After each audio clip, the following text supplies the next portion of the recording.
오늘은 제13과 여호와의 종입니다. 은혜 받으실 말씀은 이사야 53장 4절에서 9절입니다.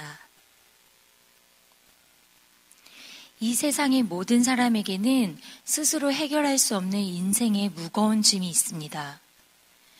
특히 죄악의 지배를 받으며 살아가는 인간은 스스로 죄의 문제를 해결할 수 없습니다. 인간의 죄악은 대속자가 있어야 용서받을 수 있습니다. 이사야 선지자는 주님이 죄에서 인간을 구원하시기 위하여 고난당하실 것을 예언하였습니다. 주님은 이사야를 통해 여호와의 종은 고초를 당하고 많은 사람의 죄를 대신하여 형벌을 받는다고 말씀했습니다. 그러나 여호와의 종은 불평하지 않고 자신이 온전히 감당해야 할 일을 받아들였습니다. 그 이유는 이 종의 고난이 인간을 죄에서 구원하기 위한 여호와의 명령이기 때문입니다. 고난받는 여호와의 종을 통하여 알 수 있는 것은 무엇일까요? 첫 번째, 그는 많은 사람에게 외면당했습니다. 사람들은 여호와의 종이 우리의 죄 때문에 고난을 당하고 슬픔을 겪는다는 것을 몰랐습니다. 오히려 고난당하신 주님 자신이 징벌을 받아서 하나님에게 맞으며 고난을 당한다고 생각했습니다.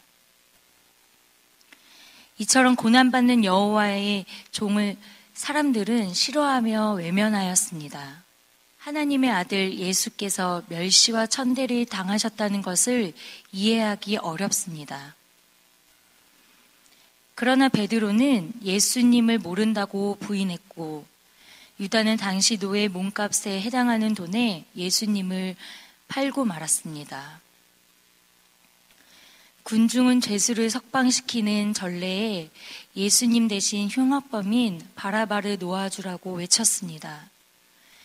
이처럼 예수님은 사람에게 철저히 외면당하셨습니다.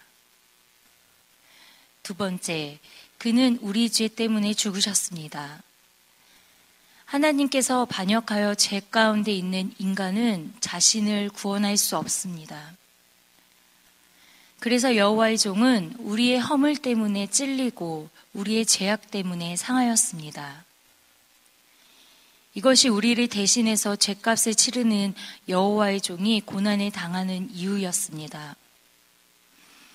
예수님은 우리의 죄와 허물을 용서하시기 위하여 십자가를 지셨고 고난을 당하셨습니다. 결코 예수님이 죄가 있어서 십자가를 지신 것은 아닙니다.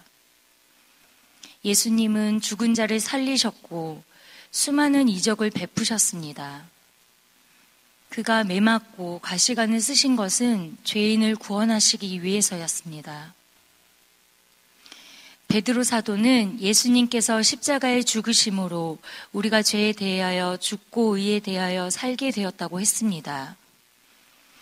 예수님의 고난은 인간에 대한 하나님의 사랑입니다. 세 번째, 그는 침묵으로 고난에 순종하셨습니다. 주님은 우리의 죄의 짐을 여호와의 종에게 모두 담당시키셨습니다. 고난받는 여호와의 종은 찔리고 상하고 징계를 받고 채찍에 맞는 형벌을 모두 견뎌냈습니다.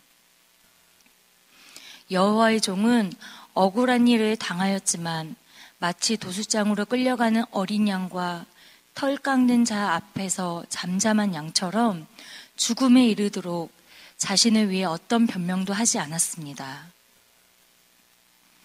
고난받는 여호와의 종이 순종한 것은 하나님께로부터 받은 사명을 온전히 이루어야 했기 때문입니다.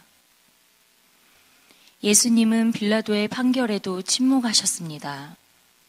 온갖 비난과 조롱과 채찍이 맞으며 십자가의 길을 가시면서 육체의 고통을 받아들이셨습니다.